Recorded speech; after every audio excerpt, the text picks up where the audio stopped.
What's going on, everybody? Welcome into episode 164 of the MudWatch Sports Podcast on this Friday, May 29th, 2026. I'm your host, Zach Malum. But before we get started, please subscribe below. Follow all of my social accounts. Let's start things off in the world of basketball, as we have to start with the breaking news out of Madison Square Garden regarding Knicks center Mitchell Robinson, who underwent surgery on Friday on his broken right pinky finger, and he still plans to play in Game 1 of the NBA Finals. That's a huge sigh of relief for the Knicks. However, not 100% healthy playing in that game. A little bit of a worrying sign considering the Knicks, yes, they have some time before Wednesday's Game 1 of the NBA Finals. They do not know who they are going to play in that game, but I assume either way that one of these teams, Oklahoma City or San Antonio, is really going to go after Mitchell Robinson and really make use of. The Knicks do not have much depth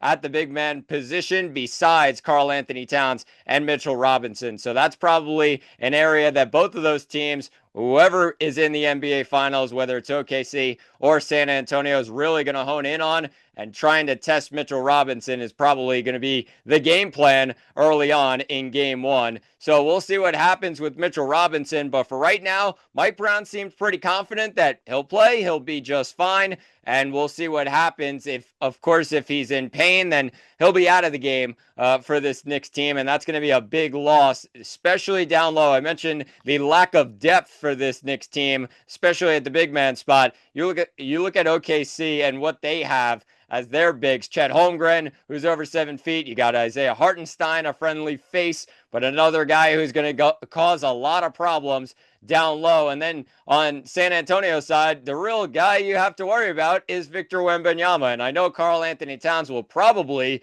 be guarding him, but Cat's defense, yes, it's been better lately.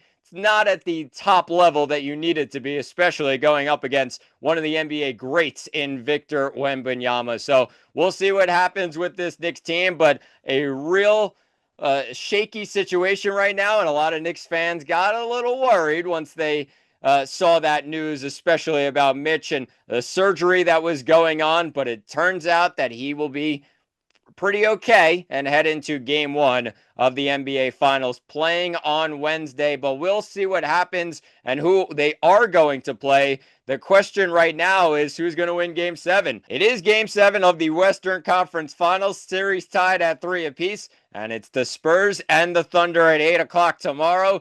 And the Thunder come into this game as 3.5-point favorites, total sitting at 212.5. Should be interesting between these two teams. And the biggest news coming out earlier today, that Jalen Williams will not play in this game. He is out due to a hamstring injury.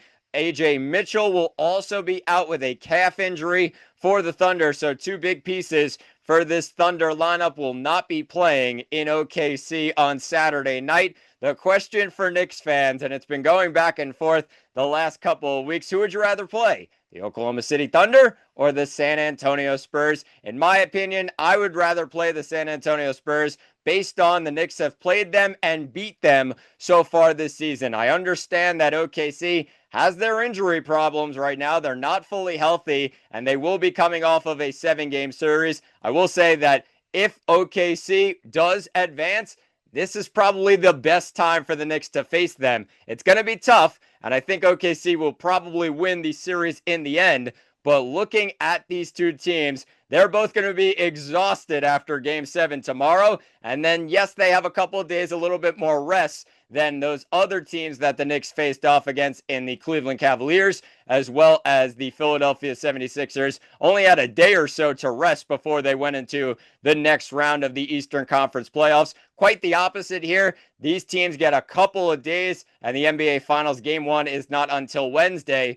Oklahoma City, if they win it, they're staying at home as well for Game 1. So that's going to be a big sigh of relief for them, try and get some of their guys healthy. They first got to win tomorrow, and San Antonio is not going to make it easy. I think looking at what Victor Wembanyama was able to do in Game 6 and just taking that into Game 7, that's the motivation right now. He's done it before. He's done it to OKC throughout the regular season as well. all business he was in game 6 with 28 points and 10 rebounds in the game. Stephon Castle was absolutely brilliant as well with 9 assists in the game to go along with 17 points. Great stuff from those two guys who really led the way for San Antonio. But I think looking at these two teams, if I had to pick one as a Knicks fan, it would be the San Antonio Spurs. I'd rather play them. I understand Wemby is a tough guard, but you really got to worry about the other guys, and you've seen that from this Knicks team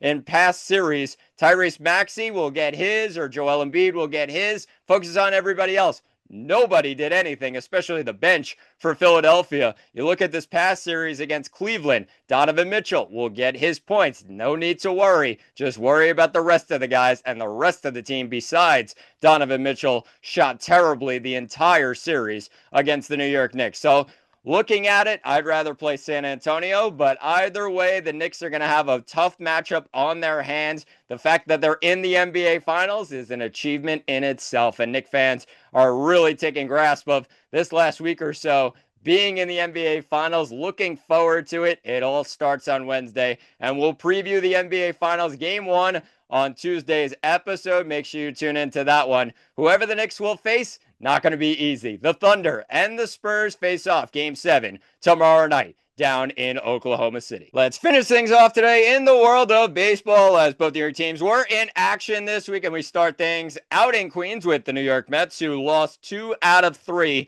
to the Cincinnati Reds after coming off of that series sweep against the Miami Marlins. They were swept 3-0 down in Miami on the weekend. They lose 2 straight, 7-2 in both games to start the series against Cincinnati, a team that their pitching staff was not all that great so far this year. Their lineup's pretty solid. They got some guys in there, but it was really all about the Mets pitching, and the starting pitching, to be exact, that was completely terrible all throughout the first 2 games of this series. It started with Nolan McLean on Monday, and he got wrecked once again. Just cannot get over the line when he needs to. And, just got wrecked early in this game. 3 1/3, he goes 5 hits allowed, 7 earned with 2 walks, 6 Ks. Not good enough from Nolan McLean. Got blown up in this one. And Nick Lodolo, who had an ERA over 7 coming into this one, just electric stuff. 6 innings strong with just the 1 earned run, 7 Ks, 6 hits, no walks. Really good stuff from the Reds, really bad stuff from the Mets. It's not like the offense really helped out Nolan McLean. It was already a big deficit for New York, and they could not chip away at that Cincinnati lead. Then they go into Tuesday's game, and it was more of the same with David Peterson on the mound, and he got trucked as well early in this game. 5 innings with 11 hits allowed, 6 earned runs with 3 walks and 4 Ks. Cincinnati had 15 hits on the night, and that's not going to cut it for the Mets starter. Really bad one in this one, and I think Sean Manaea probably heading into the rotation. He's looked solid the last couple of outings, and I think that's probably the best case for the Mets to go with Manaea rather than Peterson. Peterson looked great coming out of the bullpen, and the Mets then threw him back in the starting rotation because they were dealing with more injuries. Not great situation for the Mets, and I think looking at Manaea, he will be in that rotation the next time it comes around. When you look at the final game of the 3-game set, the Mets ended up winning. It was Jonah Tong who got the win, and his first win of the year. Really good stuff by the Mets offense. That was the real talking point in this one, with Juan Soto hitting a first-inning home run. It was Eric Wagaman who added a solo bomb himself, and then you have Benj with an RBI single in the 5th, and then another one in the 7th to give the Mets a 4-2 lead. That was the final score, and it was Jonah Tong, like I mentioned, 3 2/3, 3 hits allowed, no runs. Actually, 1 run that was unearned, and then he had 4 walks and a strikeout. 76 pitches. Wasn't really happy with his outing. Probably the walks got a little bit away from him, and it's something he'll cut down on, but a solid outing nonetheless, especially with what the Mets have been dealing with so far this season. It did get a little hairy towards the end. Devin Williams walks the bases loaded, but he also strikes out the side. 34 pitches it took him, but he gets through it, not allowing a run. It's all that matters in the end. The Mets snap the 5-game losing streak, and they grab the 4-2 win over the Cincinnati Reds. And this is a late night episode of the MudWatch, and it's coming off of the walk-off 2-run home run by MJ Melendez, who wins it for the Mets 9-7 in the 10th inning. Give credit, a ton of credit, to Austin Warren. In that 10th inning, he comes in and pitches 1 inning with no hits, no runs, with no walks, and a strikeout, and he strands the ghost runner at third base. Great stuff from Warren, who's been electric all season long, continues to move things in the right direction, and a guy out of the bullpen that the Mets could really trust right now. Freddie Peralta, not great in this game. 4 2/3, 7 hits allowed. Only 2 earned runs, but he allowed 4 runs on the night, and it was 1 walk with 5 Ks, 94 pitches.